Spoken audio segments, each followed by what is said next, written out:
Hi, this is Abby Jo at Forgotten Way Farms, and I'm going to show you how to brine a turkey today, and we're going to talk about heritage breeds. So let's get started.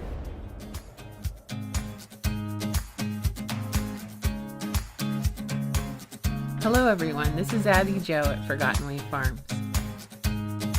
We're a family of 9, living a slow and sustainable lifestyle. We believe in the art of cozy living and the beauty of everyday life.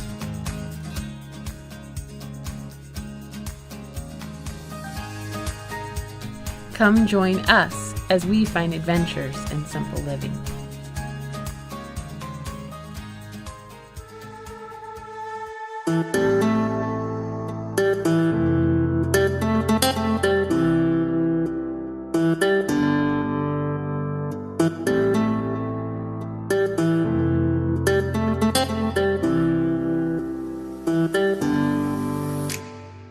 Okay, so I plucked the turkey a few days ago, and then after that I chilled it in the fridge, and now we're going to be taking off any little pin hairs. That's a trick I found from a friend, that those little tiny pin hairs are really hard to get rid of, and some people will take a torch to get rid of them.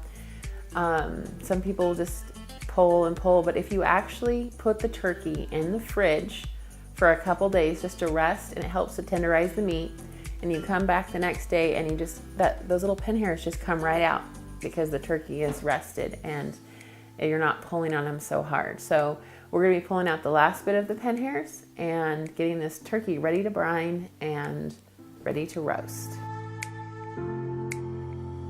This is a heritage turkey, so it's a lot smaller than a large turkey.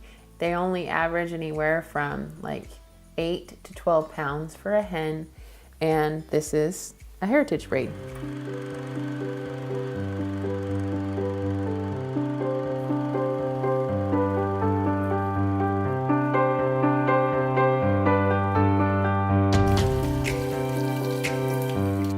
I'm going to make a batch of brine, and that's going to be probably 2 gallons, so 8 quarts of warm water, 2 cups of salt, and some spices. And really, you can put any spices you want. You can use lemon peel, orange peel. It can be dried, it can be fresh. You can put in all kinds of stuff, and I'll be showing you.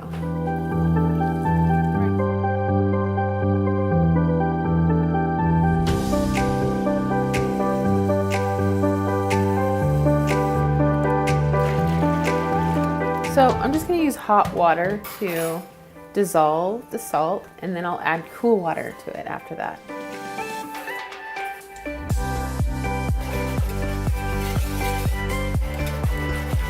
And I'm just whisking this until all the salt dissolves, and then I'm going to be adding the spices.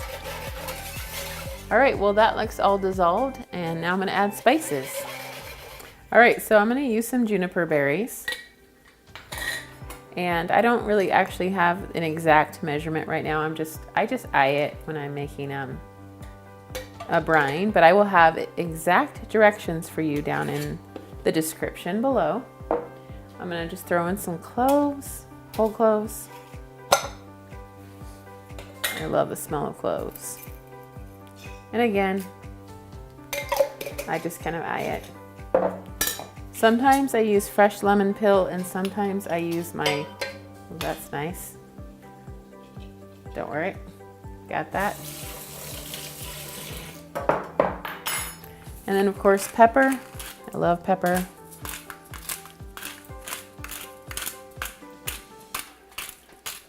All right, so I've got all the spices in there and the dissolved salt, so I'm gonna add cold water now. And this is about 2 gallons of brine that I'm mixing up for my turkey.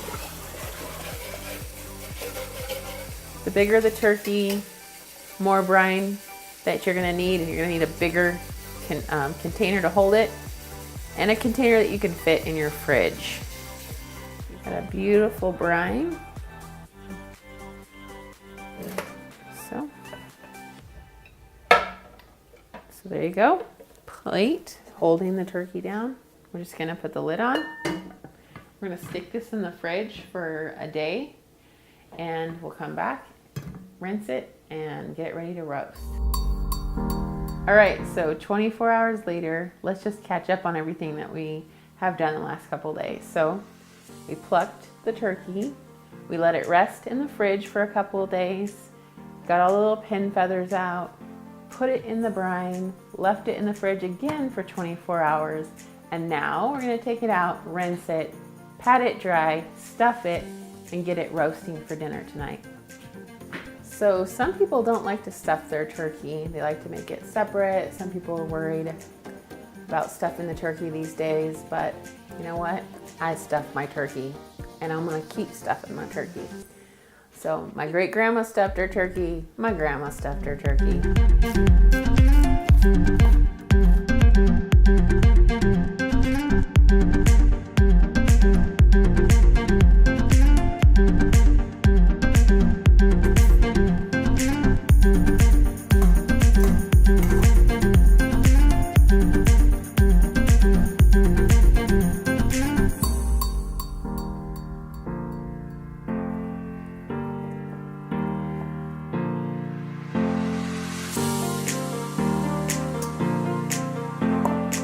So I just always, when I stuff my turkey, I let the stuffing just go out and I put it all around, and I roast my turkey really slow, covered at like 300 for several hours, and then I take it off, turn up that heat, brown it, and cook it for a longer period of time, depending on how big it is.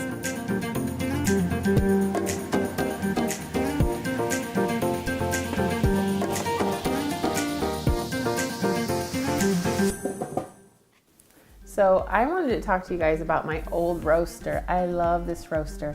I love it because I can put the bird in and take it out with this little cool tray. Super cool. I love it because I don't have to put any tin foil over my bird. I can actually just put this top on. And the other reason I love this is because it's blue and it's gorgeous and it makes me happy. It gives me cozy feelings. So I love this old roaster, and it's so much fun to use. It makes me happy.